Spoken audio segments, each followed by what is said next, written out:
Welcome to the baby things YouTube channel. ఈరోజు మనం పూరి జగన్నాథుడి ఆలయ నిర్మాణం వెనుకున్న కథ గురించి తెలుసుకుందాం. పూరి జగన్నాథుడి ఆలయాన్ని ఇంద్రద్యుమ్న మహారాజు కట్టించాడు. జగన్నాథుడు గిరిజనుల దేవుడని, నీలమాధవుడనే పేరుతో పూజలు అందుకుంటున్నాడని స్థల పురాణం. అడవిలో ఒక రహస్య ప్రదేశంలో ఈ జగన్నాథుడు ఉండేవాడంట. అక్కడ గిరిజనుల రాజైన విశ్వావసుడు పూజించేవాడు.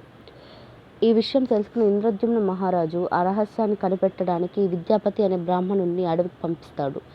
విశ్వావసుడు కూతురు లలిత, అంటే గిరిజనుల యువరాణి లలితను ఈ విద్యాపతి ప్రేమించి పెళ్లి చేసుకుంటాడు.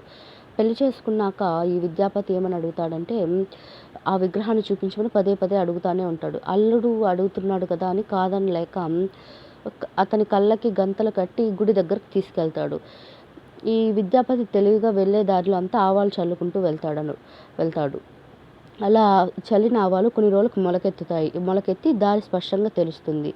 దీంతో వెంటనే ఇంద్రద్యుమ్న మహారాజుకి కబురు పెడతాడు. రాజు అడవికి చేరుకుంటాడనమాట. చేరుకునేలోగా ఆ విగ్రహాలు మాయమైపోతాయి.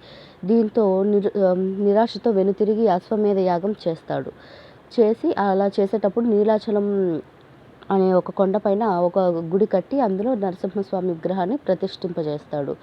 అక్కడే ఒకరోజు నిద్రిస్తుండగా జగన్నాథుడు కల్లో కనిపించి, సముద్ర తీరంలో వేప కొయ్యలు కొట్టుకొస్తాయి, వాటితో విగ్రహ నిర్మాణాన్ని చేయించు అనేసి చెప్తాడు.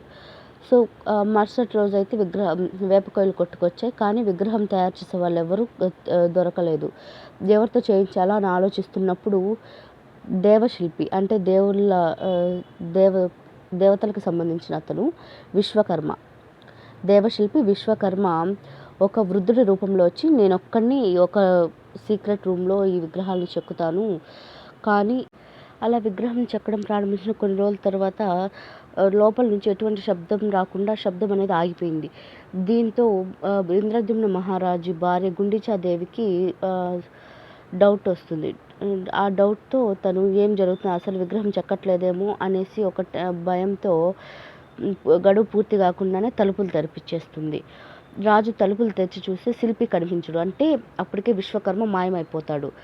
అండ్ విగ్రహాలు సగం సగం మిగులుతాయి. అంటే చేతులు కాళ్ళు ఇంకా చెక్కిండడు, ఓన్లీ మొఖము కళ్ళు మాత్రమే చెక్కి పెట్టింటారనమాట. దాంతో పశ్చాత్తాపంతో ఆ రాజు బ్రహ్మదేవుడిని ప్రార్థిస్తాడు. ప్రార్థించినప్పుడు బ్రహ్మదేవుడు ప్రత్యక్షమే ఇక మీదట ఇదే రూపంలో విగ్రహాలు పూజలు అందుకుంటాయి అని చెప్తాడు. తానే స్వయంగా వాటికి ప్రాణప్రతిష్ఠ చేస్తాడు. అంటే బ్రహ్మదేవుడే ఆ విగ్రహాన్ని కూడా ప్రాణప్రతిష్ఠ చేసి పూరి అనే ప్లేస్లో అక్కడ జగన్నాథుడికి ప్రాణప్రతిష్ఠ చేసి వెళ్తాడనమాట.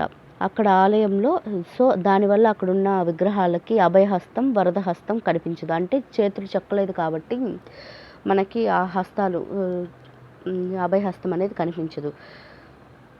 కళ్ళు మాత్రం చాలా పెద్దగా ఉంటాయి. అంటే ఈ మొత్తం నెక్స్ట్ వీడియోలో మనం పూరి జగన్నాథుడి రథయాత్ర విశేషాలేంటి, ఎందుకు చేస్తారు, ఎలా చేస్తారు అనే విశేషాలు తెలుసుకుందాం. Thank you for watching this video. Please like, share.